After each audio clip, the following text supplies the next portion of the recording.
2 months before I was supposed to join medical school, I lost my mom. Being the firstborn in a single parent home, everything was on me. My younger sister was in class 8 and I'm just about to join medical school. And at that point, everybody looks up to you. Do I go back to school and my sister suffers, or do I just not go to school and I take care of my sister? On my way to Moi, that's when I was opening my letter, my admission letter. I had never had a moment to open it because life just happened. So here I am dealing with the emotions of losing my mom, leaving my sister and feeling like I'm abandoning her, and then I have to now get used to this idea of you're going to medical school, and that was something because you get to med school and no one cares. You're in medical school, tomorrow we are starting this course. The next day, I was literally a zombie. I was lucky enough to get help, but now this is money I had to apportion because I have a sister to take care of, I have myself to take care of. I was really struggling with some financial decisions, and a friend of mine came and told me, Charity, why don't you apply for the Mwangaza scholarship? And she explained to me what it's about, and she told me the process.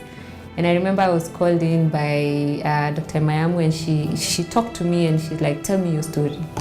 And for the first time, someone wanted to listen to my story, and it was like, wow.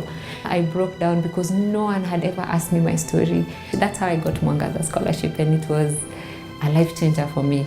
Because now I didn't have to be a financial manager, and I could just be a student. So Mwangaza took care of me, and my help took care of my sister. I just relaxed, and now I started taking in medicine, and I started understanding medicine, and I loved it. Lucky for me, there were job listings. I applied and I was called for the interview and I got the job. And that was, I think for me, the beginning of a life-changing career. I worked in both the HIV program and the NCD program.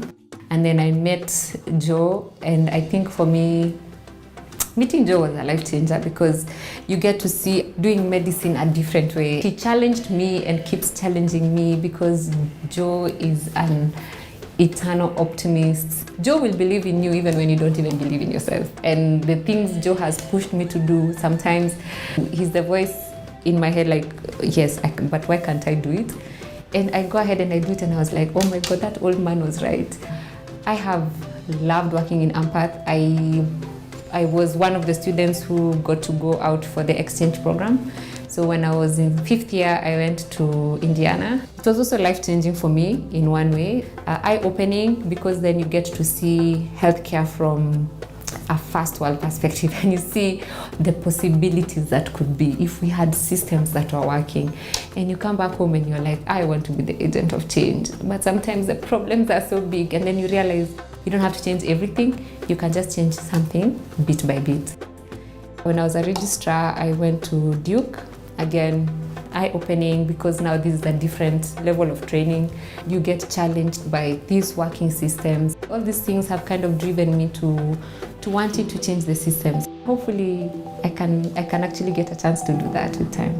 Dr. Charity Wambui Kanyoro, while studying in the School of Medicine, benefited from the Mwangaza scholarship, her entire training, the tuition part of the scholarship, which made a big difference in ensuring that she had smooth training through and through. This propelled her into not just completing on time, but also building her leadership skills that she has since used and utilized it so well up until this time. She has provided so much program work in AMPATH. She has been a great mentor in the clinical areas, as well as providing apprenticeship for our students at undergraduate level. Those are the medical students, as well as the residents that come in to train in that area. When AMPATH says leading with care, we actually lead with care. And like if you work in any of the programs in AMPATH, you realize it's primarily about the care. Find this research, but the research comes out of it. It's naturally born from having all these care programs. And I like that there are so many innovations to change people's lives, to improve people's health. And it has birthed so many excellent clinicians, excellent researchers, just being in this working environment. It's with working with AMPATH, working with these programs, that you appreciate the need for system change. And that's what now I'm passionate about, like just changing the system and the mindset so that people, funders, policymakers can prioritize health and just see the patients from where we see them from. I love working here. I love working in AMPATH. I love the capacity to grow. I wish my mom would be here to laugh at me because she'd be like, I told you so. I told you so.